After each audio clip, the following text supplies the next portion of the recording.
இன்றைக்கு செய்தியின் தலைப்பு, கர்த்தர் செய்கிறதை தடுப்பவன் யார்? கர்த்தர் செய்கிறதை தடுப்பவன் யார்? நம்முடைய கர்த்தர் யார்? அவர் எப்படிப்பட்டவர்? என்ன செய்வார்? அதான் இன்னைக்கு பார்க்க போறோம். ஒரு வசனத்தை வாசிங்க. ஏசாயா தீர்க்கதரிசியின் புஸ்தகம் 41ஆம் அதிகாரம் 11-13 வசனம். இதோ உன்மேல் எரிச்சலாய் இருக்கிற யாவரும் வெட்கி லச்சை அடைவார்கள். உன்னோடு வழக்காடுகிறவர்கள் நாசமாகி ஒன்றுமில்லாமற் போவார்கள். உன்னோடு போராடினவர்களை தேடியும் காணாதிருப்பாய். உன்னோடு யுத்தம் பண்ணின மனுஷர் ஒன்றுமில்லாமல் இல்பொருள் ஆவார்கள். மன்னிக்கணும், 43:11-13.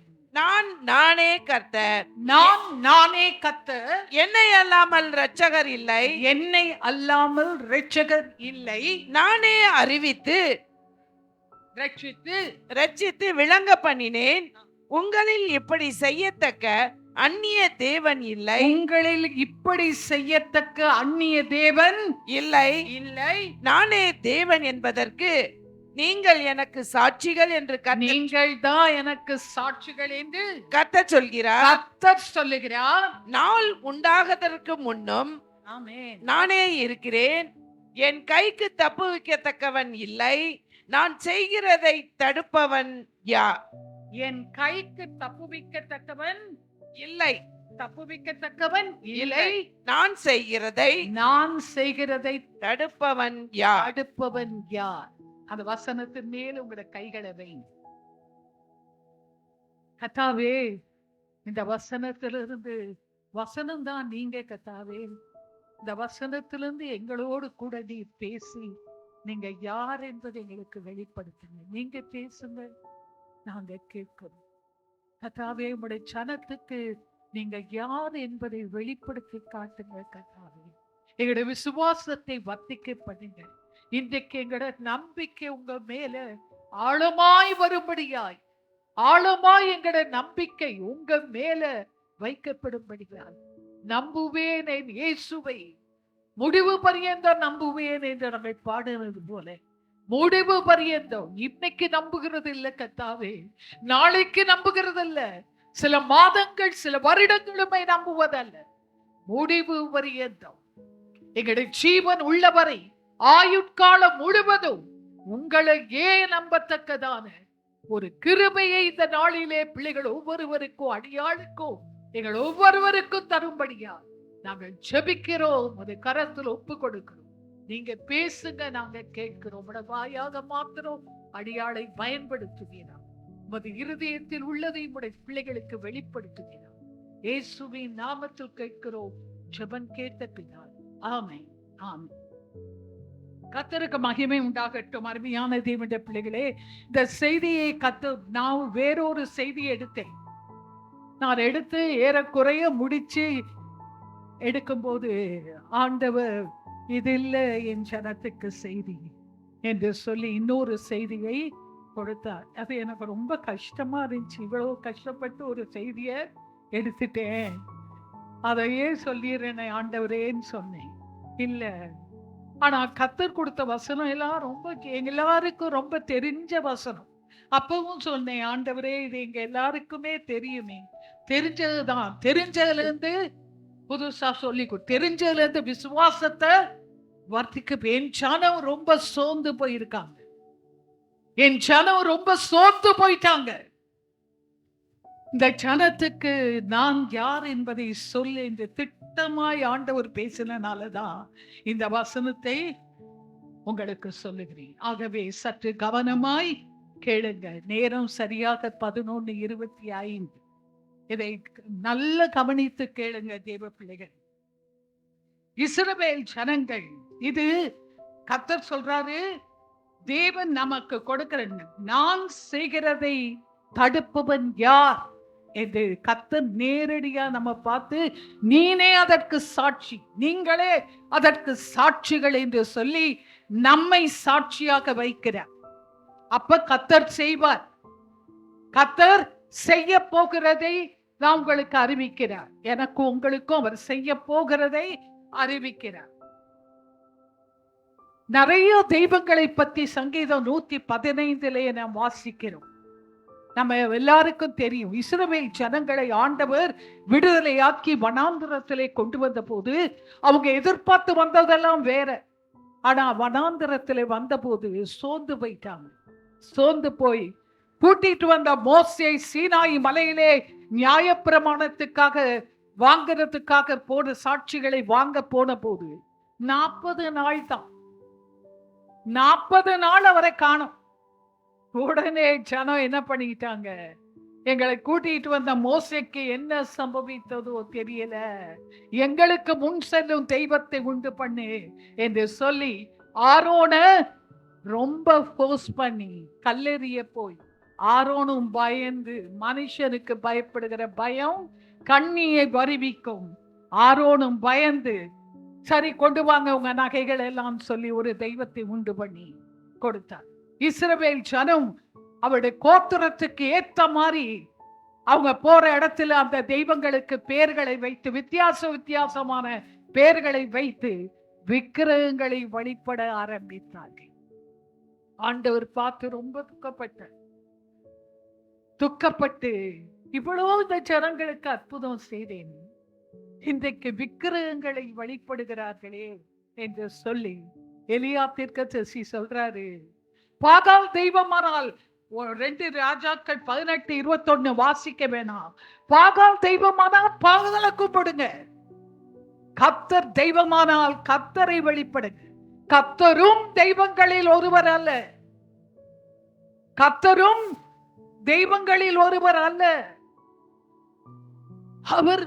அவரே மெய்யான தெய்வம்.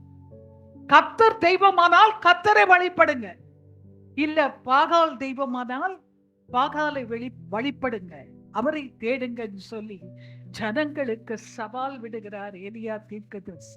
அதை கண்கூடாய் பார்க்கிறாங்க, பலி செலுத்துறாங்க. ஆண்டவர் அவருடைய எலியா தீர்க்கதரிசி செலுத்தின பலியை கர்த்தர் அங்கீகரித்தார்.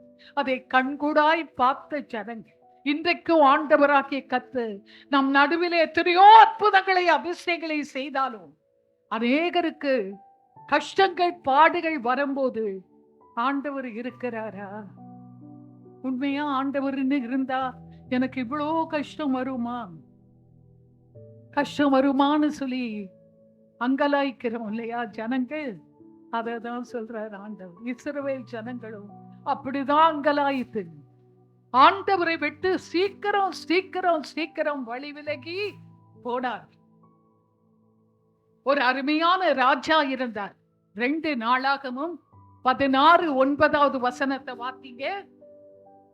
தம்மை பற்றி உத்தம இருதயத்தோடு இருக்கிறவர்களுக்கு வல்லமையை விளங்க பண்ணும்படி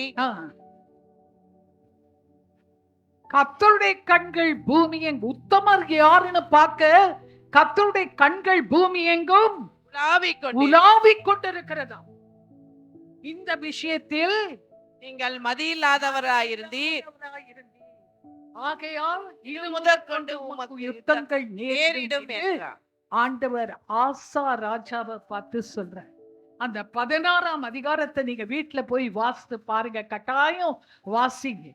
இந்த ஆசா யாருன்னு சொன்னா தாவீதோட பேரன், தாவீதோட மகன் ரெகபியாம், ரெகபியாமோட மகன் அபியா, அபியாவோட மகன் ஆசா. இந்த ஆசா கர்த்தரை உத்தமமாய் பின்பற்றி வந்தான், எல்லா தெய்வங்களையும் தூக்கி போட்டான். இப்படிதான் அநேகர் வருகிறாங்க, எல்லாவற்றையும் தூக்கி போட்டுட்டு இயேசுதான் தெய்வம். ஆனால் பாடுகளையும் கஷ்டங்களையும் பார்த்தோன்னு ஜனங்கள் பயந்து போய் திரும்பவும் பின்வாங்கி போகிறார். இல்ல, தெய்வ ஜனம் உத்தம இருதயத்தோடு இருக்கிறவர்களுக்கு தமது வல்லமையை விளங்கப்படும்படி கர்த்தருடைய கண்கள் பூமி எங்கும் உலாவிக் கொண்டிருக்கிறது. பாடுகள் வரும்போது ஒரு நாளும் ஒரு செகண்ட் தாட்டே வரக்கூடாது. இயேசு தெய்வம் இல்லையோ, இயேசு கைவிடுவாரோ, ஆண்டவர் இப்படி விட்டுடுவாரோ, ஒரு நாளும் விட மாட்டார். உத்தம இருதயத்தோடு இருக்கிறவர்களுக்கு அவருடைய வல்லமையை விளங்க பண்ணுவார். ஆகவே நிச்சயமாய் கர்த்தருடைய நாமத்துக்கு மகிமை உண்டாகட்டும். ஆண்டவர் தமது வல்லமையை நிக்கிறவங்களுக்கு விளங்க பண்ணுவார். நம்ம நிக்கிறோமா இல்லையான்னு பார்க்க கர்த்தர் சான்ஸ் கொடுப்பார். நம்ம நின்னா அங்க மகிமை, அவருடைய மகிமை விளங்கும். தேவ ஜனமே, ஆசா ராஜா அப்படிதான் கர்த்தரை நம்பி வந்தாரு. 2 நாளாகமும் 14ஆம் அதிகாரம் 8-11 வசனம் வாசித்து பாத்தீங்கன்னா, நான் அதை சொல்றேன். அந்த சம்பவத்தை எத்தியோப்பிய ராஜாக்கள், எத்தியோப்பியாவிலிருந்து ராஜாக்கள் வரா இவரோட யுத்தம் பண்ண. இவர் ராஜாவான ஒண்ணு. அந்த கூட்டம் எத்தனை பேராம்? 10 லட்சம் பேராம். 300 ரதங்களோட 10 லட்சம் பேரோட வரான். உடனே ஆசா பயந்து போய் ஆட்களை எண்ணுகிறோம். எண்ணி பார்த்தா இவருக்கு 5,80,000 பேர் தான் இருக்காங்க. இவர் கூட 10 லட்சம் எங்க இருக்கு? 5,80,000 எங்க இருக்கு? அது பேர 300 ரதம் வேற வருது. இவருக்கு ரதங்கள் கிடையாது. ஜெயிக்க முடியுமா? உலக பிரகாரமா ஜெயிக்க முடியுமா? யோசித்து பாருங்க, முடியாது. ஆனாலும் ஆசா கர்த்தரை ஏற்றுக்கொண்டபடியினாலே கர்த்தரை நம்பினான். கர்த்தரை நம்பி, ஆண்டவரே, அது ஓரம் செபத்தா. அதுல என்ன சொல்றான்? பலவானுக்காகிலும் பலவீனனுக்காகிலும் உதவி செய்கிறது உங்களுக்கு லேசான காரியம் சொல்லி 2 கையையும் ஆண்டவருக்கு தூக்கிட்டான். அதை கர்த்தர் பார்த்தார். கர்த்தர் எதை பார்ப்பாருன்னா, அவரை எவ்வளவு தூரம் நம்பி இருக்கிறோம், அவரை எவ்வளவு தூரம் இந்த பிள்ளை நம்பி இருக்குதுன்னு பார்ப்பாரு. என்னால முடியாது ஆண்டவரே, எனக்கு உதவி செய்யுங்க ஆண்டவரேன்னு எப்ப முழுவதும் ஆண்டவரை சார்ந்துட்டோமோ, அது உத்தம இருதயத்தோடு இருக்கிறவர்களுக்கு தமது வல்லமையை கர்த்தர் விளங்க பண்ணவே பண்ணுவார். சோர்ந்து போயிடாங்க. ஒரு நாள் சோர்ந்து மற்ற தெய்வங்களை அப்படி தேடி மனுஷரை நாடி ஓடிராதீங்க. மனுஷரை நம்பி போகாது. கர்த்தர் ரொம்ப சந்தோஷப்பட்டு ஆஷாவுக்கு உதவி செய்து மகா பெரிய தோல்வியை அந்த எத்தியோப்பியருக்கு கொடுத்தார். எத்தியோப்பியர்கள் திரும்பி வரவே முடியாத அளவுக்கு அவர்கள் தோற்கடிக்கப்பட்டு ஓடி போனார். இதே ஆசாதான் 16ஆம் அதிகாரத்துக்கு வரும்போது சீரியர் வராங்க. அவருக்கு விரோதம். சீரியர் இல்ல, இஸ்ரவேல் ராஜா.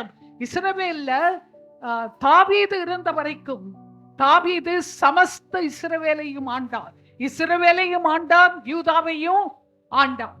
ஏன் சொன்னா, தாவீது உத்தமனாய் கர்த்தரை தேடினபடியினால முழு சமஸ்த இஸ்ரவேலுக்கும் தாவீதை ராஜாவாக்கினார். அதுக்கப்புறம் தாவீதுக்கு அப்புறம் வந்த ராஜாக்கள் கர்த்தரை பாதி நம்பினாங்க, சிலர் கர்த்தரை நம்பல. ஆகவே இஸ்ரவேல் யூதா என்று சொல்லி ராஜ்யம் 2ஆக பிரிக்கப்பட்டது. இஸ்ரவேல் ராஜாக்கள், அவர்களை ஆண்டவர்கள் சரியா கர்த்தரை பின்பற்றி வரல. ஆண்டவரை பின்பற்றுவாங்க, அவரை விட்டுருவாங்க. பாகாலை, அந்நிய தெய்வங்களை கும்பிட ஆரம்பித்தாங்க. ஆனா யூதாவின் ராஜாக்கள் கர்த்தரையே நம்பினாங்க. இந்த ஆசா யூதா ராஜா தான். ஆனா இப்ப இந்த யூதா ராஜாவோட இஸ்ரவேல் ராஜாவாக்கிய பாஷா அவனுக்கு விரோதமாய் யுத்தத்துக்கு வரான். யுத்தத்துக்கு வந்தா முந்தி வந்த தமஸ்கு ராஜாவை போல அவ்வளவு பலமா கூட வரல.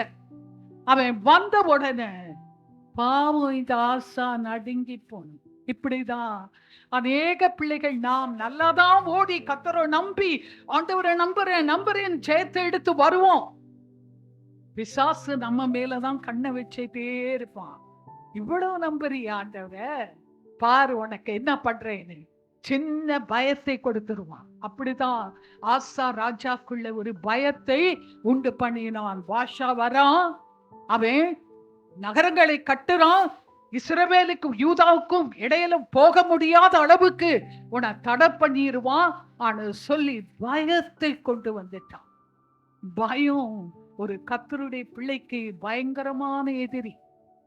பயம் வரும்போது, அதான் தாவீது சொன்னார், நான் பயப்படும் நாளில் உம்மை நம்புவேன், கர்த்தரையே நம்புவேன் என்று சொன்னார். பயப்படும் போது கத்தரை நம்பிடணும். கை தூக்கி கத்தாவே உங்களை நம்புறேன், உங்களை நம்புறேன், உங்களை நம்புறேன்னு ஒப்பு கொடுத்துடணும். அந்த நேரம் மனுஷரை நாடி ஓடக்கூடாது. நமக்கு உடனே சித்த வர்றது அவங்க கிட்ட போலாமா, இவங்க கிட்ட போலாமா, அவங்க உதவி செய்வாங்களே, இவங்க உதவி செய்வாங்களே, இல்ல யார பார்க்கலாம், இல்ல எந்த தெய்வமாவது உதவி செய்யுமா, எந்த டாக்டராவது உதவி செய்வாங்களா ஆனா சொல்லி நம்முடைய உள்ளம் அங்கலாய்த்து விடும். அந்த பயத்துக்கு நானும் நீங்களும் இடம் கொடுக்காவிட்டால் சேர்ந்தான்.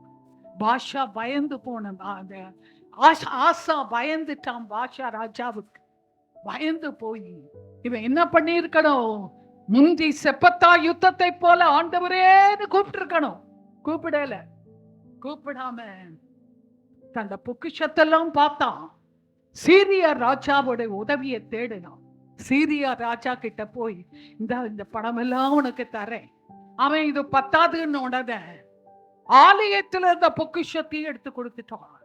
எவ்வளவு தைரியம் பாருங்க. பாவம் அவ்வளவு பயந்துட்டான்.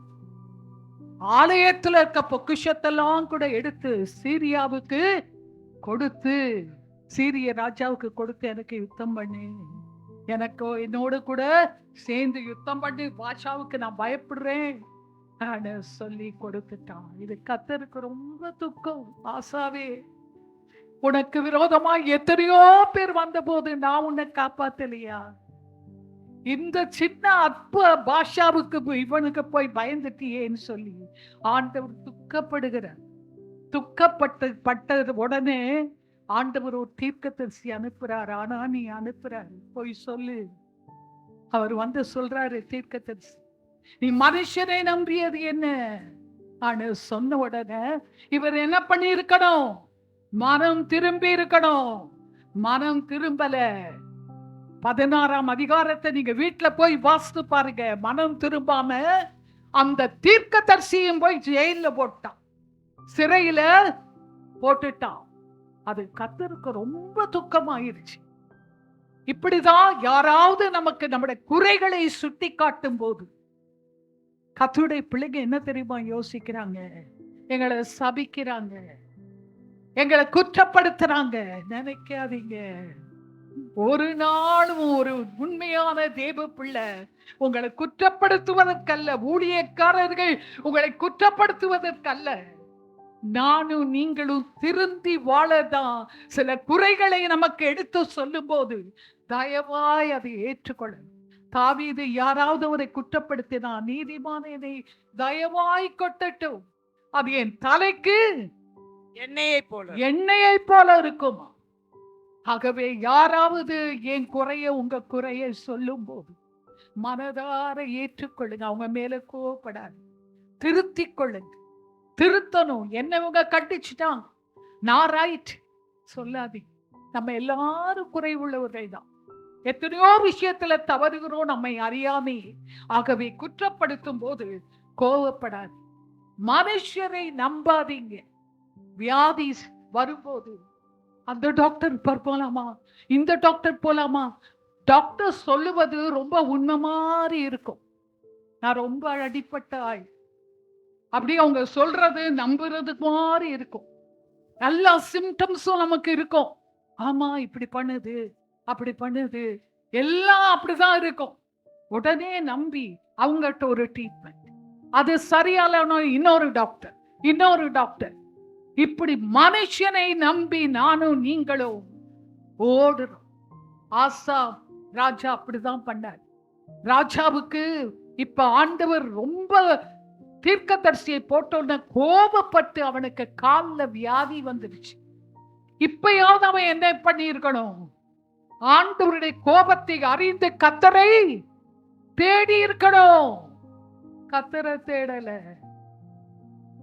வைத்தியர்களையே தேடினா என்ற அந்த வசனம் சொல்லுகிறது. அவன் தன் வியாதி நேரத்திலும் கர்த்தரை அல்ல பரிகாரியையே தேடினான். அவன் அந்த நேரம் ஆண்டவரே என்ன மன்னியும் சொல்லி இருந்தான், அந்த வியாதி அவனுக்கு சுகமாக இருக்கும்.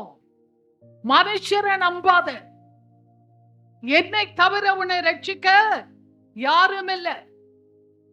உங்களை இப்படி செய்யத்தக்க அந்நிய தேவன் இல்ல, நான் உனக்கு செய்யற காரியத்தை பார். நான் செய்வதை தடுப்பவன் யார்? நான் செய்துட்டேன்னு சொன்னா எந்த மனுஷனும் அதை தடுக்க முடியாது. என் கைக்கு மாறா யாருமே, என் கைய மீறி யாருமே ஒண்ணு உனக்கு நன்மை செய்தர முடியாது. என்ன நோக்கிப்பா. அதுதான் இன்றைக்கு ஆண்டவர் நமக்கு ஆதிதரமாய் சொல்லுகிறார். கர்த்தர் தம்முடைய வல்லமையை என்னை வைத்து உங்களை வைத்து விளங்க பண்ண பாப்பார். ஆசாவை வைத்து அவருடைய வல்லமை நான் யாருன்னு பாருன்னு சொல்லி அந்த முதல் யுத்தத்துல செப்பத்தா யுத்தத்துல காட்டுனாரு. அப்ப கூட ஆசாவுக்கு நம்பிக்கை பயம் வந்த உடனே மாறி போச்சு. நானும் நீங்களும் இன்றைக்கு ஆண்டவர் திட்டமாய் சொல்றது, என்னதான் வந்தாலும் பயப்படாத, நீ பயப்படாத, நான் உன்னோடு கூட இருக்கிறேன், நான் உன்னை விட்டு விலகுவதும் இல்லை, உன்னை கைவிடுவதும் இல்லை. இததான் கர்த்தர் இன்றைக்கு ஆணித்தரமா நான் உனக்கு செய்யறதை தடுப்பவன் யார்? அதனால கர்த்தரை நம்புங்க தான் சொல்றேன்.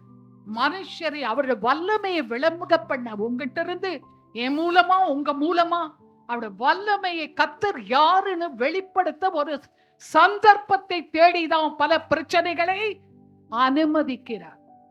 அந்த நேரம் போய் நாம் மனுஷரை தேடி ஓடிட்டா அவருடைய வல்லமை நம்ம மூலமா வெளிப்பட தடையாய் நானும் நீங்களும் இருந்திருக்குங்க. கர்த்தர் ஆபிரகாமை தெரிந்து கொண்டார்.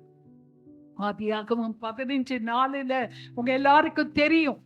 15 நாள்ல ஆபிரகாமை பார்த்து சொல்றாரு, உன் கர்ப்பத்தின் பிறப்பு தான் உனக்கு சுதந்திரவாளி. இதை ஆபிரகாம் நம்பி 75 வயதுல சொல்றார். ஆபிரகாம் நம்பி கர்த்தர் சொல்லிட்டார் எனக்கு குழந்தை தருவாருன்னு சொல்லி நம்பிக்கையோடு ஆபிரகாம் போய்கொண்டு பிரயாணம் பண்ணி கொண்டு இருக்கிறார். பல வருஷங்கள் ஆயிடுச்சு, குழந்தை வந்த பாடு இல்லை. வானத்து நட்சத்திரங்களை பாரு, கடல்ல இருக்கிற மணலை பாரு, உன் சந்ததி அவ்வளவு பெருக பண்ணுவேன்னு சொல்ற. ஆனா பிள்ளை மாத்திரம் வரவே இல்லை. உடனே சாராளம்மா என்ன சொல்றாங்க, இப்படிதான் நம்ம கூட இருக்கவங்க சொல்லுவாங்க, நம்ம ரொம்ப அன்பா நேசிக்கிறவங்க சொல்லுவாங்க, ஆண்டவர் சொல்லி இருக்கிறாரு உனக்கு கட்டாயம் குழந்தை தருவேன், எல்லாம் சரிதான், ஆனா இப்படியும் செய்த பாரு. சாராள் சொல்றாங்க, ஆண்டவர் பிள்ளை தருவேன் தானே சொன்னாரு, என்ன வச்சு தருவேன்னு சொல்லலையே, அதனால என் அடிமை பெண்ணாக்கி ஆகாரம் என்ன பண்ணும் சேரும், கர்த்தர் உங்களுக்கு பிள்ளைய தருவாரு, என் மடியில குழந்தைய வளர்ப்பேன். இது ஆபிரகாமுக்கு நல்ல ஆலோசனையா தான் தெரிஞ்சு. ஆமா ஆண்டவர் சொன்னாரு, ஆனா என்ன வச்சு சாராள வச்சு தருவேன்னு சொல்லலையே. ஆனா சொல்லி சரின்னு ஒத்துக்கிட்டார். எவ்வளவோ பெரிய தப்பு பண்ணிக்கிட்டார். சரின்னு சொல்லி ஒத்து ஆகாரை கொடுத்து ஆகாரு ஒரு குழந்தையை பெற்றாய். ஆனா மகிமை யாருக்கு போயிடுச்சு? ஆகாருக்கு போயிடுச்சு. ஆண்டவருக்கு அந்த மகிமை வரல. அப்படிதான் ஆண்டவர் டாக்டர்ஸ் நம்பி போனா என்ன சொல்லுவோம் நம்ம, நான் அந்த டாக்டரை பார்த்தேன், இன்னொருத்தருக்கும் ரெக்கமெண்ட் பண்ணுவோம், அங்க போங்க, அந்த டாக்டர் அங்க போய் தான் எனக்கு குழந்தை உண்டாச்சு. மகிமை யாருக்கு போயிருது? மனுஷருக்கு போயிருது. கர்த்தர் பட்சிக்கிற அக்கினி, அவர் ரொம்ப ஸ்ட்ரிக்டான தட மகிமையை வேறொருவனுக்கும் கொடேன், நான் உனக்கு செய்கிறவன், அந்த மகிமையை நீ எனக்கு தான் தரணும். விளைவு நம்ம எல்லாருக்கும் தெரியும். அந்த குடும்பம் ரொம்ப கவலைப்பட்டு கடைசியில ஆகாரையும் குழந்தையும் துரத்த வேண்டிய ஒரு நிலைமை வந்துச்சு. ஆகவே கர்த்தரால் அதனாலதான் ஆண்டவர் சொல்றாரு, 99 வயசுல ஆபிரகாமை பார்த்து சொல்றாரு, ஆபிரகாமே நீ எனக்கு முன்பாக நடந்து உத்தமனாயிரு, நான் சர்வ வல்லமை உள்ளவர், என்னாலே செய்யக்கூடாத அதிசயமான காரியம் ஒன்றும் இல்லப்பா, என்ன நம்புன்னு சொன்னார். நானும் நீங்களும் ஆண்டவரால இதை செய்ய முடியுமா? செய்வாருதான்.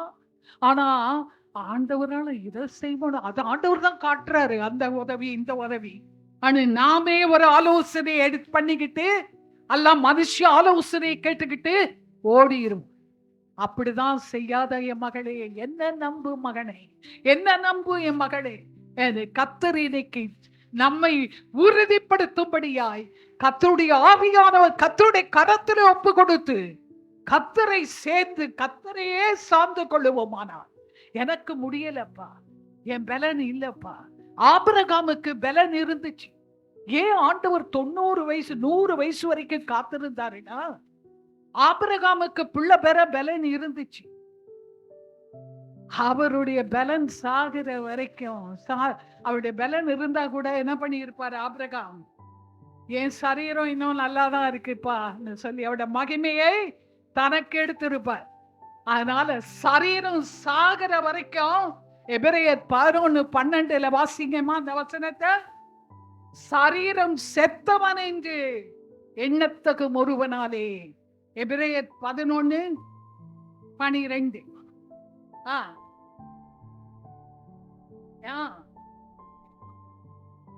ஆமென். மிகுந்த ஜனங்கள் பிறந்தார்கள், கர்த்தருடைய நாமம் மகிமைப்படட்டும். தேவ ஜனமே, கர்த்தரை நம்பினா கர்த்தரையே நம்பிடணும். முழுசும் நானும் நீங்களோ கர்த்தரை நம்பதா கர்த்தர் நம்ம இன்றைக்கு எதிர்பார்த்திருக்கிறார். எப்படி தெரியுமா, ஒரு சின்ன பிள்ளை அப்பா வந்து மாமா ரொம்ப தூரம் நடக்கணும், கால் சுடும், வா தூக்கிக்கிறேன்னு சொன்னா உடனே குழந்தை வராது. நான் நடக்கிறேன் அப்படிதான் சொல்லுங்க பிள்ளைங்க.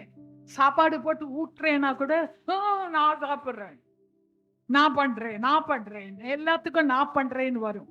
ஆனா முடிவு அதுக்கு முடியுமா? கொஞ்சம் தூரம் வரும், அதுக்கப்புறம் அப்பா தூக்குணும். அது வரைக்கும் நமக்கும் காத்திருப்பார். உன்னால முடியும்னா நீயே செய்ப்பா, உன்னால முடியும்ல நீ செய், ஆனா விட்டுருவார். ஏங்கள் என்னால முடியல ஆண்டவரே, நீங்க தான்பான்னு சொல்லி கையை தூக்கிடுவோம். நம்மால் கர்த்தர் நமக்காக அதிசயம் அற்புதத்தை செய்ய கர்த்தர் உண்மை உள்ளவராய் இருக்கிறார். இன்றைக்கு அவருடைய உண்மையை உணருங்க. சொன்னதை செய்கிறவர் கர்த்தரையே நம்புங்க. எல்லா சூழ்நிலையிலும் கர்த்தரையே நம்புங்க. இஸ்ரவேல் ஜனங்கள் வனாந்திரத்தில் புறப்பட்டு வராங்க. அவங்க நினைச்சு வந்ததெல்லாம் மோசையும் ஆரோனும் சொன்னது, உங்களை பாலும் தேனும் ஓடுகிற தேசத்துக்கு கொண்டு வருவேன். பாலும் தேனும் ஓடுகிற தேசம்தான் ஆஹான்னு புறப்பட்டு வராங்க. இன்னைக்கு அநேக ரட்சிக்கப்பட்ட ஜனம் வரும்போது கர்த்தர் உனக்கு இப்ப நம்ம சொல்றது எப்படி தெரியுமா, ஆண்டவர் உன்னை எல்லா கஷ்டத்திலிருந்து உன்னை விடுவிப்பார் வாங்க. அது உண்மை இல்ல. அது கஷ்டம் எல்லாருக்கும் வரும். கஷ்டம் இல்லாத, பிரச்சனை இல்லாத ஒரு குடும்பத்தை பாருங்க. நீங்க கர்த்தரை தேடினாலும் வரும், கர்த்தர் இல்லாதவங்களுக்கும் பிரச்சனை இருக்கு. ஆனால் கர்த்தரை தேடுகிற பிள்ளைகளுக்கு அந்த பிரச்சனையில யார் உதவி நிற்பா? கர்த்தர் இருப்பாரு, கூட இருந்து அவர் தப்புவிப்பார். ஆனா ஆண்டவர் இல்லாவிட்டால் அந்த பிரச்சனையில இயேசு இருக்க மாட்டார். நீங்களே போராடி ட்ரை பண்ணி நீங்களே பிரயாசப்பட்டு முன்னுக்கு வரணும். அது ரொம்ப பிரயாசம். ஆனா ஆண்டவர் இருப்பார். ஆனால் ஆண்டவர் நமக்காக யுத்தம் பண்ணுவார். நம்ம சும்மா இருப்போம். எப்படி கடந்து வந்த பிறகு யோசிப்போம், ஐயோ இந்த பிரச்சனை எப்படி கடந்து வந்தேனோ, என்ன பாடு.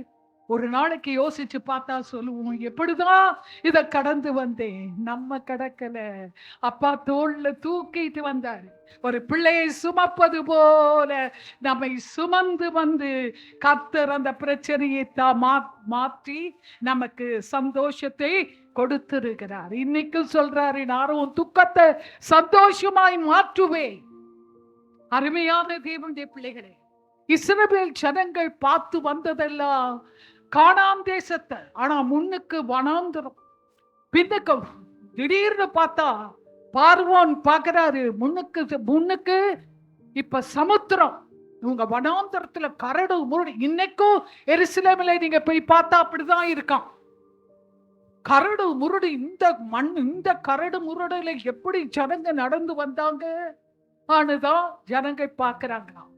நீங்க போய் பார்த்தா பாருங்க, வனாந்திரம் எப்படி. வனாந்திரம்னா வெறும் மண்ணா இல்லையா, மலையும் கிளையும் பாறையும் கல்லும் அப்படிதான் இருக்குதா இன்னைக்கும்.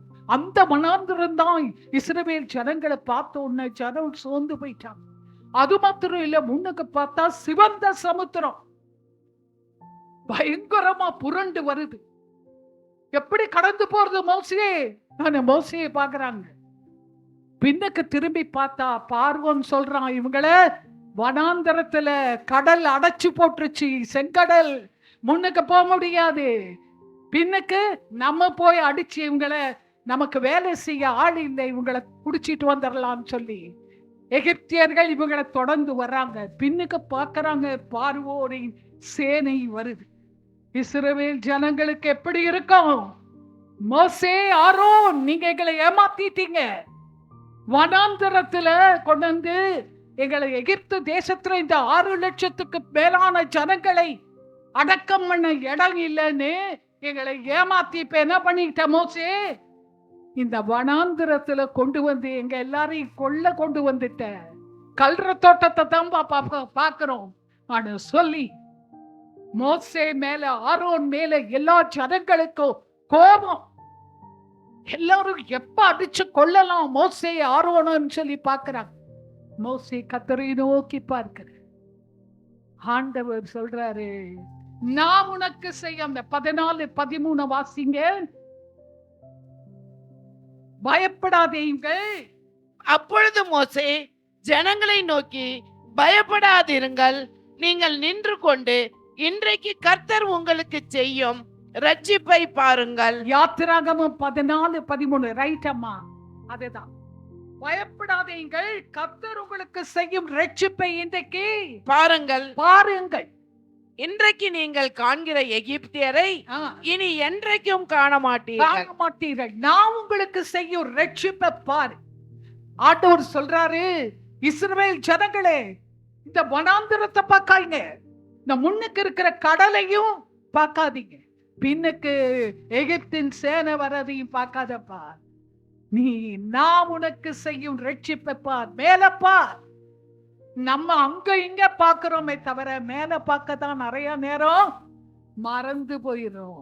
நம்ம பார்க்க வேண்டிய இடமெல்லாம் ஒத்தாசை வரும், பருவதம் தான், அங்க இருந்து தான் நமக்கு ஒத்தாசை வரணும். தேவச்சனமே, நிறைய நேரம் நம்முடைய நம்பிக்கை மனுஷர் மேலையும் அவங்க மேலையும் இவங்க மேலையும் நமக்கு வந்துடுது.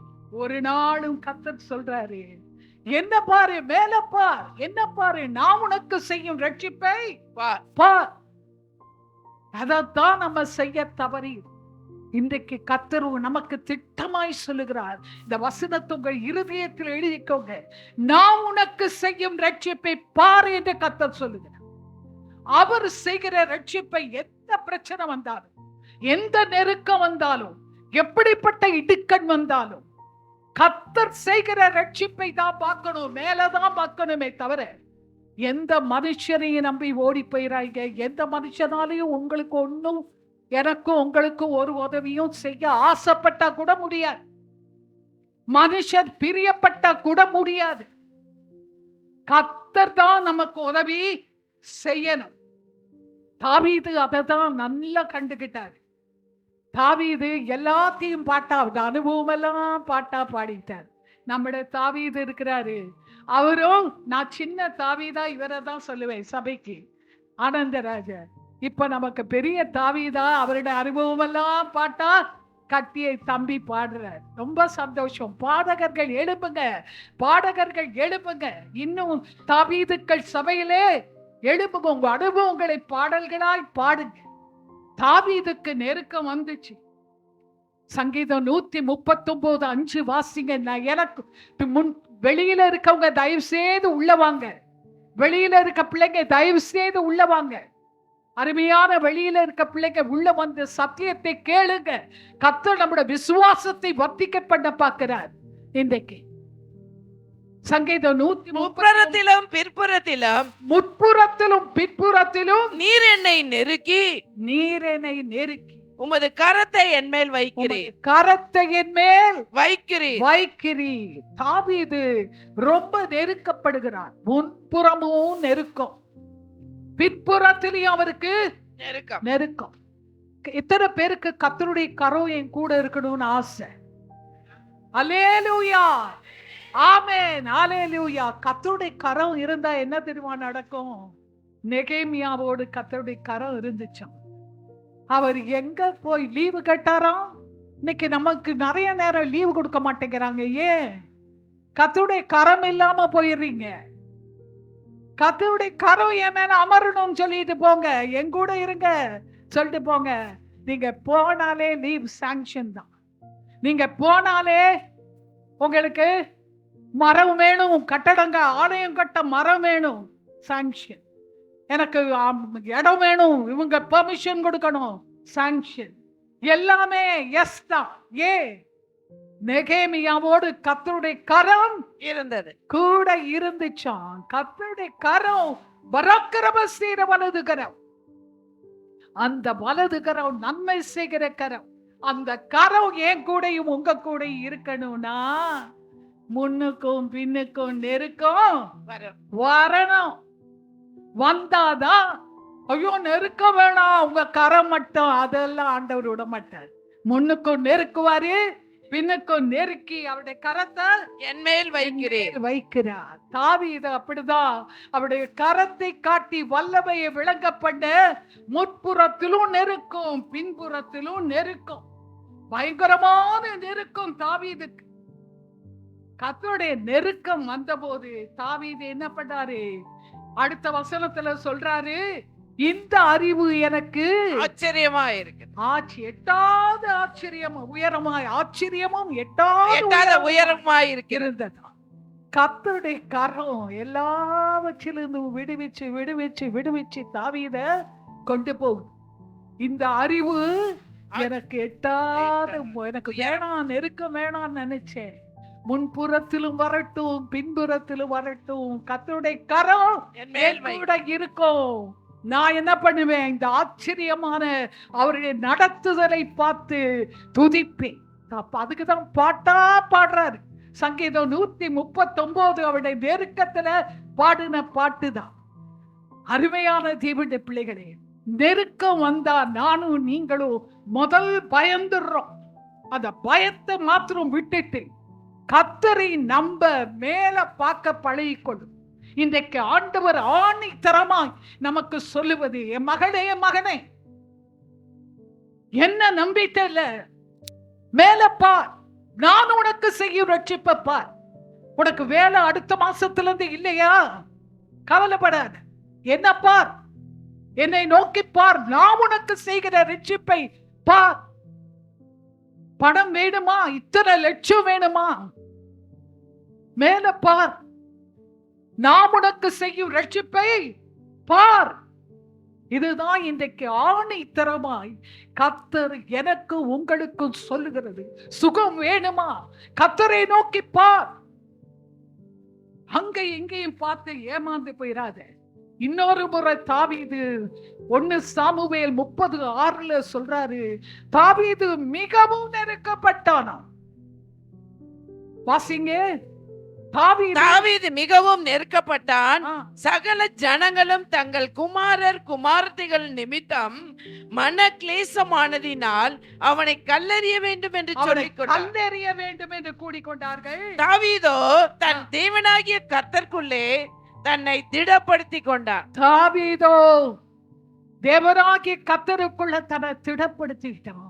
முதல் நெருக்கம் வந்த போது கர்த்தருடைய கரம் கூட இருக்கிறத பார்த்தா, இப்ப நெருக்கம் வரும்போது கர்த்தருக்குள்ளே தன்னை திடப்படுத்தி கொண்டார். இந்த செய்தி எப்ப தெரியுமா எனக்கு ஆண்டவர் கொடுத்தாரு? கர்த்தாவே, கால் நடக்க முடியல, இப்படி படுக்கையிலே விழுந்துருவேனோ, இப்படி ஆயிருமோ அப்படி ஆயிருமோன்னு பயந்து கலங்கி ஆண்டவருடைய சமூகத்தில் அவ்வளவுதான் ஆண்டவரே என்று சொல்லி நான் நெருக்கப்பட்ட வேளையில தான் கர்த்தர் எனக்கு கொடுத்த செய்தி, என்னை அதிகமாய் கர்த்தர் என்னை பலப்படுத்தி எனக்குள்ள ஒரு திடனை கொடுத்தார். அருமையான தேவனுடைய பிள்ளையே, எந்த சூழ்நிலை வந்தாலும் கர்த்தருக்குள்ள நம்ம என்ன படிக்கணும்? திடப்படுத்தி கொள்ளணும். அங்கே தமது வல்லமையை, உத்தம இருதயத்தோடு இருக்கிறவர்களுக்கு தமது வல்லமையை விளங்க பண்ண கர்த்தர் வந்துடுவார். நம்முடைய நம்பிக்கையை கர்த்தர் மேல வைத்து கொஞ்சம் கூட எடுத்துடக்கூடாது. தேவனுடைய பிள்ளைகளே, கர்த்தர் நம்மை நடத்துகிற தேவன் உண்மை உள்ளவர். அவர் யாருன்னு மாத்திரம் நானும் நீங்களோ அறிந்து கொள்ளணும். அவர் எப்படிப்பட்டவர்? உண்மை உள்ளவர், சொன்னதை செய்கிறவர், ஒரு நாளும் மனம் மாறிட மாட்டார். அதை மாத்திரம் நானும் நீங்களோ அறிந்திருப்போமானால் நிச்சயமாய் கர்த்தர் என்ன பண்ணுவாரு? கர்த்தர் நம்மோடு கூட இருந்து நம்மை விடுவிப்பார். அங்க தாவீது நிறைய தப்பு செய்கிறாரு. தாவீது பெலிஸ்தரோட கூடுகிறாரு. சவுலை விட்டு, சவுல் தன்னை கொல்ல பார்க்கிறான்னு சொன்ன உடனே சவுலை விட்டு பிரிந்து வந்து பெலிஸ்தரோட போய் சேர பார்க்கிறார். பெலிஸ்தர் யாரு? தொடக்கத்திலிருந்து இஸ்ரவேலருக்கு விரோதிகள், கர்த்தருக்கு விரோதிகள். பெலிஸ்தரை அழித்து போட சொன்னார் கர்த்தர். ஆனா பெலிஸ்தரோட போய் கூடிக்கொண்டு போயிட்டார். இப்படிதான் நானும் நீங்களும் அநேக நாள் அவிசுவாசிகளோடு ரொம்ப ஐக்கியத்தை வைத்துக் கொள்கிறோம். அவிசுவாசிகளோடு நண்பர்களா இருக்கணும், நம்மட அன்பை காட்டணும். ஆனா ஐக்கியம் கூடாது, அவர்களோடு கூட இருக்கவே கூடாது. கவனம். ஐக்கியம் கர்த்தருடைய பிள்ளைகள் இல்லாதவர்களோடு நம்முடைய ஐக்கியத்தை வைத்தால் கர்த்தர் நமக்கு எதிரியா இருப்பார். கர்த்தருடைய பிள்ளைகள் இல்லாதவர்களோடு கூடிக்கொண்டு அங்க இங்கேயும் அவர்களோடு சேர்ந்து ரொம்ப ஐக்கியப்பட்டுறாதீங்க. அவங்களுடைய அன்பு காட்டுங்க. அந்த அன்பெல்லாம் இயேசுவை பற்றி சொல்ல சான்ஸ் தான் பார்த்து அவங்கள்ட்ட அன்பு காட்டுங்க. உண்மையான அன்பு காட்டுங்க, நன்மை செய்யுங்க. எப்படி இயேசுவை அவர்களுக்கு சொல்லலாம், அததான் நம்முடைய நோக்கமாக இருக்கணுமே தவிர அவர்களோடு கூட ஐக்கியம் ஆண்டவருக்கு பிடிக்கவே பிடிக்காது. தாவீது இப்ப ரொம்ப அழுகிறார். தன்னிலே பலன் இல்லாத போக மட்டும் அழுகிறார். அந்த ஜனங்க கூட இருப்பேன்னு சொல்லி 600 பேர் வரான். அவங்க சொல்றாங்க, நீ எங்க எலும்பு மாம்சம், நான் மாம்சத்துக்கு மாம்சம், அப்படி உனக்கு செய்வோம், என்னன்னாலும் உன்னை விட்டு போக மாட்டோம். மனுஷரோட உதவி எல்லாம் இதான். அருமையான தேவனுடைய பிள்ளையே, உங்க கூடயே இருப்பேன்னு வாங்க, நாங்க உங்களுக்கு எல்லாம் செய்வான்னு வாங்க. தேவையான போது சொந்தங்கள், மனுஷர்கள் எல்லாம் அப்படித்தான் நம்ம கிட்ட வந்து இருக்கும் போது வருவாங்க. மனுஷர் எப்ப வருவாங்க? நம்ம கிட்ட நல்ல நிறைய இருந்துச்சுன்னா வந்து சேர்ந்துக்குவாங்க. நமக்கு தேவையினும் போது மெதுவா நம்ம விட்டு அப்படியே கலந்து போயிடுவாங்க. மனுஷரை நம்பிராதீங்க. மனுஷ உதவி விருதா. கர்த்தரை நம்புவோம். தாவீது மனுஷரை நம்பி போனா இந்த மனுஷர் எல்லாம் சிக்கலாகி எரியுது. இப்ப இவங்க பெலிஸ்தரோட போய் திரும்பி வரும்போது பார்த்தா இவங்க இருந்த ஊராகி சிக்லாகு அமலேக்கியர் வந்து அப்படியே கொள்ளையடித்து விட்டு போய் விட்டார்கள். மனைவி பிள்ளைகள் எல்லாரையும் கொள்ளையடிச்சுட்டு போயிட்டாங்க. இப்ப தாவீதுக்கு என்ன பண்றதுன்னு தெரியல. நம்பி வந்த மனுஷர் உதவி செய்வாங்கன்னு பார்த்தா எல்லாம் கல்ல வச்சு தாவீதை கொல்ல பார்க்கிறாங்க. தாவீது எந்த மனுஷனையும் பார்க்கல. நல்ல வேளை கர்த்தரை நோக்கி பார்த்து அழுகிறாரு. பலன் இல்லாமல் போக மட்டும் அழு. தேவ சமூகத்துக்கு போய் அழுவோம். கைகளை தூக்கி ஆண்டவரே அவருக்குள்ளே திடப்படுத்திக் கொள். நெருக்கம் வரும்போது கர்த்தருடைய கையை பாருங்க. நெருக்கம் வரும்போது கர்த்தருக்குள்ள உங்களை திடப்படுத்திக் கொள்ளு. கர்த்தருக்குள்ளே தன்னை தாவீது திடப்படுத்தி கொண்டான். நெருக்கமா மனுஷரை நம்பாதீங்க. மனுஷர் கைவிட்டுட்டு ஓடிடுவான். கர்த்தர் சொல்றாரு, நான் உனக்கு செய்யும் ரட்சிப்பை பார். இந்த வசனத்தை மறந்துறாங்க. நான் உனக்கு செய்யும் ரட்சிப்பை பார். யாத்திராகமம் 14:13 தான் ஆணித்தரமா நமக்குள்ள இருக்கணும். கர்த்தர் நமக்கு செய்யும் ரட்சிப்பை பார். இதான் நமக்கு கர்த்தர் கொடுக்கிற வசனம். அவர் திடப்படுத்தி கொண்டு கர்த்தரை நோக்கி பார்த்தார். கர்த்தர் எல்லா இழந்ததையும் திருப்பி கொடுத்தார். எதை இதுக்கு இழந்திருக்கீங்க? உங்களை நம்பினவங்க மோசம் போக்கிட்டு போயிட்டாங்களே. எதை இழந்திருக்கீங்க? தேவச்சனமே பயப்படாதீங்க. அங்கே இங்கே ஓடாதீங்க. கர்த்தரை நோக்கி பார்த்து அழுங்க. அவரை பார்த்து அழுங்க. அவருக்குள்ள உங்களை திடப்படுத்திக் கொள்ளுங்க. கர்த்தர் எல்லாவற்றையும் பிடுங்கி கொடுப்பார். கர்த்தர் திருப்பி கொடுப்பார். அவர் உண்மை உள்ளவர். நான் உனக்கு செய்யும் ரட்சிப்பை பார் என்று கர்த்தர் சொல்லுகிறார். கர்த்தர் நிச்சயமாய் அதை திருப்பி கொடுப்பார். இன்னொரு முறை தாவீது நெருக்கப்பட்டார். சங்கீதம் 118:5 வாசிங்க. தாவீது நெருக்கத்திலே கர்த்தரை நோக்கி கூப்பிட்டேன், அவர் எனக்கு உதவி. விசாலத்திலே வைத்தார். கர்த்தர் தாவீதுக்கு ரொம்ப நெருக்கப்படுகிற போது, ஆனா தாவீது ஒரு நல்ல குணம் என்ன தெரியுமா? நிறைய தப்பு செய்கிறாரு. ஆனா தாவீது அறிக்கை பண்ணுவார். அறிக்கை பண்ணிட்டு திருப்பி அந்த தப்பை செய்யவே மாட்டார். பக்கத்துல தூங்குறவங்களை கொஞ்சம் எழுப்பி விடுங்க, நல்ல ஸ்தோத்திரம் பண்ணி கொஞ்சம் எழுப்பி விடுங்க, தயவு செய்து அன்பு கூர்ந்தா எழுப்பி விடுங்க. கர்த்தர் தாவீது நிறைய தப்பு பண்ணாரு. தப்பு பண்ணிட்டு தப்பு பண்ண தப்ப சரின்னு சாதிக்கல. ஆண்டவரே தப்பு பண்ணிட்டேன், நான் மன்னியும் மன்னிப்பு கேட்டது மாத்திரமல்ல, திருப்பி தாவீது அந்த தப்புக்கு செய்யவே போகவே இல்லை. திருந்ததுதான். இன்னைக்கு நிறைய பேரு திருந்தி வர்றாங்க. நான் அப்படி செய்ய மாட்டேன், இப்படி செய்ய மாட்டேன். நான் மணி ஐயாவை பத்தி சொன்னேனே, ரொம்ப வருத்தத்தோடு சொல்றேன். அவர் ரட்சிக்கப்பட்டார். எல்லா பாவத்தையும் விட்டுதான் கர்த்தருடைய சமூகத்துக்கு வந்தார். ஆனா ஜோதி அம்மா சொல்லுது, அம்மா ஆன்ஸ் நிறைய வச்சு ஆன்ஸையே வாயில போட்டுக்கிட்டே இருந்தாரு அம்மா. பாத்தீங்களா? விட்டு வந்த பாவத்தை திரும்ப எடுத்த ஆண்டவருக்கு பிடிக்கவே பிடிக்காது. ஒரு நாள் விட்டுட்டு வந்தீங்கன்னா திரும்ப தொட்டா கூட மன்னிப்பு கேளுங்க. மன்னிப்பு கேட்டு கிருபையை கேட்டு ஆண்டவரே திரும்பி செய்ய மாட்டேன்னு சொல்லுங்க. இல்லனா பயங்கரம் வரும். பயப்படுகிறேன், நான் நடுக்கத்தோடு சொல்லுகிறேன். தேவ கர்த்தர் யாருன்னு நமக்கு தெரியாதபடியினாலதான் துடிகரமா விட்டு வந்த பாவத்தை திரும்ப திரும்ப திரும்ப செய்கிறோம். ஒரு தர திரும்பிட்டா திரும்பி அந்த பாவத்தை திரும்பி பார்க்க கூடாது. நாய் கக்குனதையே தின்னது போல விட்டுட்ட பாவத்தை திரும்பி திங்க கூடாது, திருப்பி அதை விழக்கூடாது. அப்படி விழுந்தா கூட மன்னிப்பு கேட்டு திருந்தணும். அதனாலதான் தாவீதுக்கு கர்த்தர் உதவி செய்தார். இங்க சொல்றாரு, நான் நெருக்கத்திலிருந்து கர்த்தரை நோக்கி கூப்பிட்டேன், கர்த்தரை விசாலத்தில் வைத்தார். தாவீது நெருக்கப்பட்ட வேளையில கர்த்தரை நோக்கி கூப்பிட்டாருன்னா சும்மா நம்ம கூப்பிடுறது இல்லை. ஒரு ஆபத்து வந்துருச்சுன்னு வைங்க, எதிர்க்க ஒரு வண்டி வருது, நம்மளை மோத வருது, அப்ப எப்படி கூப்பிடுவோம்? அலறுவோம். அப்படி கர்த்தரை நோக்கி கூப்பிடுங்க. கதவெல்லாம் சாத்திருங்க. அழுது கைய தூக்கி ஆண்டவரே எனக்கு உதவி செய்யுங்க ஆனா அலறி கூப்பிடுங்க. கர்த்தர் அந்த சத்தத்துக்கு பதில் கொடுக்காம இருக்கவே மாட்டார், ஓடி வந்திருக்கிறார். அருமையான தேவனுடைய பிள்ளைகள், நீங்க கண்ணீர் விட்டா ஆண்டவர் ஒரு நாளும் சும்மா இருக்கவே மாட்டார். அவர் ஓடி வந்து நமக்கு உதவி செய்வார்.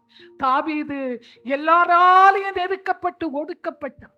ஆடு மேய்க்கிற சிறுவன் தான். ஆனா எப்படி விசாலத்துக்கு வந்தாருன்னா, அவர் கர்த்தரை நோக்கி கூப்பிட்டு பெலிஸ்தரை வென்றார், அமலேக்கியரை வென்றார், சீனியர்களை வென்றார். போற இடமெல்லாம் ஜெயந்தான். தாவீது எங்க போனாலும் ஜெயந்தான் கர்த்தர் கொடுத்தார். அருமையான தேவனுடைய பிள்ளைகளே, விசாலத்துக்கு நீங்க இன்னைக்கு வீடுகள்ல கூட ஒடுக்கப்பட்டு நெருக்கத்துல இருக்கிறீங்களா? கர்த்தரை நோக்கி கூப்பிடுங்க. கர்த்தர் உங்களை விசாலத்திலே கொண்டு போய் வைப்பார். ஒரு மனுஷரை மாத்திரம் நம்பிராங்க. ஒரு போதகர் இருந்தார், மனுஷரை நம்புறதுக்கு ஒரு எக்ஸாம்பிள் சொல்றேன். விசுவாசம் நல்ல ஊழியக்காரர், விசுவாசத்திலே ஊழியத்தை நடத்தி வந்தவர். ஆனா ஒரு நாள் அன்னைக்கு ஞாயிற்றுக்கிழமை அந்த அம்மா வந்து சொல்றாங்க, ஐயா இன்னைக்கு சாப்பாட்டுக்கு ஒண்ணுமே இல்லை. அப்படியே யோசிச்சார், இன்னைக்கு என்ன கிழமை? 2வது சனி, ஞாயிற்றுக்கிழமையா? இன்னைக்கு பாஸ்டர் சுந்தரத்தோட கிளை சபை, பாஸ்டர் சுந்தரம் அந்த சபைக்கு வருவாராம். 2வது விசுவாசத்துல இருக்கிறவங்களுடைய குடும்பங்கள் சபைகளுக்கு அடிக்கடி போவாராம். அதே போல இவங்க இதுக்கு வந்தா பெரிய காணிக்கை கொடுத்துட்டு போவாராம். இன்னைக்கு 2வது ஞாயிற்றுக்கிழமை பாஸ்டர் சுந்தரம் வருவாரு. இன்னைக்கு நிறைய காணிக்க கொடுப்பாரு. கொஞ்சம் லேட்டா சாப்பிடலாமா, சீக்கிரம் சாப்பிடுறது லேட்டா சாப்பிடலாமா ஆண்டவர் சொல்லிட்டாரா. இந்த அம்மாவும் சந்தோஷமா இருக்காங்க. அன்னைக்கு பாச சுந்தரம் வரல, பாச சாம் சுந்தரம் தான் வர. இவருக்கு விசுவாசம் எல்லாம் போயிருச்சு, ஒன்னும் கிடைக்கல. மனுஷரை நம்பினா இதான் நம்முடைய கதி. மனுஷரை நம்பினால் கைவிடுவாங்க. நான் எத்தனையோ முறை சில நேரம் மனுஷரை நம்புவேன், ஏமாந்து இருக்கிறேன். அருமையான தேவனுடைய பிள்ளைகளே, என்னை ஆண்டவர் நல்ல பாடங்களை கற்றுக் கொடுத்தார். என்ன நோக்கிப்பார், மனுஷரை நம்பினார் கர்த்தர் மனுஷன் திடீர்னு கைவிட்டுருவான். காணிக்கை பெட்டியை திறந்து பார்த்தா 5 ரூபா தான் இருக்கான். ஆனா கர்த்தர் வேற விதமாய் அந்த ஊழியரை போஷித்தார். அருமையான தேவனுடைய பிள்ளைகளே, மனுஷரை நம்பாதீங்க, கர்த்தரை நோக்கி பாருங்க. கடைசியா 2 சாமுவேல் 24:14 பாருங்க. ஒரு விசை தாவீதுக்கு மன மேட்டிமை வந்துருச்சு. பெருமை மாத்திரம் நமக்குள்ள, எனக்குள்ள, உங்களுக்குள்ள வரக்கூடாது. பெருமை உள்ளவர்களுக்கு கர்த்தர் எதிர்த்து நிற்கிறார். மேட்டிமையாக்கி ஜனங்களை தொகையிட்டு பார்க்கிறார். அப்ப கொடிய இடுக்க வாசிங்க 24:14. அப்பொழுது தாவீது காத்தை நோக்கி, கொடிய இடுக்கணில் அகப்பட்டு கொடிய இடுக்கணில் அகப்பட்டு கொண்டிருக்கிறேன். இப்போது நாம் கர்த்தருடைய கையில் விழுவோமாக. கர்த்தருடைய கையில் விழுவோமாக. நல்ல கவனிங்க, நெருக்கம் வரும்போது மனுஷர் கையில விழுந்துராதீங்க, கர்த்தர் கையில விழணும். நெருக்கம் 4 பக்கமும் நெருக்கம் வந்துருச்சா, நாம உடனே என்ன பண்றோம், மனுஷரை அவங்கள பார்க்கலாமா, போலீஸ்க்கு போலாமா, இல்ல லாயரை பார்க்கலாமா, அந்த காரியத்தை செய்யலாமா, இந்த காரியத்தை செய்யலாமா, நமக்கு நீதி எங்க கிடைக்கும், அவங்க கிட்ட போனா கிடைக்குமா, இவங்க கிட்ட போ இல்ல. ஒத்தாசை வரும் பர்வதங்களுக்கு நேராக கர்த்தர் சொல்றாரு, கண்களை மூடுங்க. கர்த்தர் சொல்லுகிறார், அருமையான தேவனுடைய பிள்ளையே, என் மகனே, என் மகளே, உன் நெருக்கம் எனக்கு தெரியும்.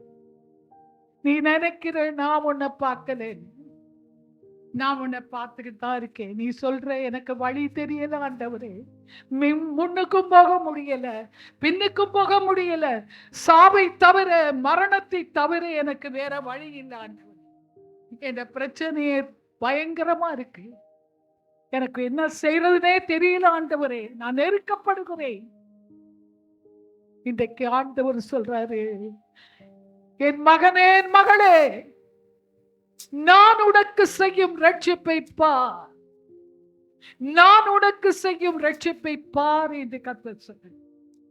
அதனால சந்தேகப்படாதே, அவிசுவாசப்படாதே, கர்த்தரை நோக்கி மாத்திரம் பார், கர்த்தரை நோக்கி பார். ஒத்தாசை வரும் பர்வதங்களுக்கு நேராக உன் கண்களை ஏறெடு. கர்த்தர் உண்மை உள்ளவர், அவர் யார் என்பதை மாத்திரம் அறிந்து கொள். ஒரு நாளும் ஆண்டவரை சந்தேகப்படாதீங்க, கர்த்தரை நோக்கி பாருங்க. கர்த்தர் ஒரு வாக்கு தத்துவத்தை உங்களுக்கு கொடுக்கிறார். இன்றைக்கு ஒரு ப்ராபஸி கர்த்தர் உங்களுக்கு. சத்துருவை பார்த்து சொல்லுங்க, சத்துருவே, என் சத்துருவே, எனக்கு விரோதமாய் சந்தோஷப்படாத. என் சத்துருவே, நீ எனக்கு விரோதமாய் சந்தோஷப்படாத. நான் விழுந்தாலும் எழுந்திருப்பேன், நான் இருளிலே உட்கார்ந்தால் கர்த்தர் எனக்கு வெளிச்சமாயிருப்பார். ஓ ரவாரி ஷபாராமாதாராமாங்கரபௌதியாதியா, கர்த்தர் உனக்கு வெளிச்சமாயிருப்பேர் என்று கர்த்தர் சொல்லுகிறார். சத்துருவை பார்த்து தைரியமாய் சொல்லுங்க, சத்துருவே சந்தோஷப்படாத, நான் விழுந்தாலும் எழுந்திருப்பேன், கர்த்தர் இருளை வெளிச்சமாக்குவார். கர்த்தர் நம்மோடு கூட இருக்கிறார், அவர் செய்யும் ரட்சிப்பை பாருங்கள் என்று கர்த்தர்.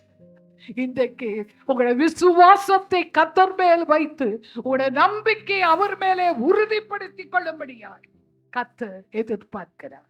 தேவச்சனமே, ஒரு நாளும் கர்த்தரை நம்புகிறதை விட்டு வேற எங்கேயும் திசை மாறி போய் கர்த்தர் உங்களோடு இருப்பார், கர்த்தர் உங்களை நடத்தும்.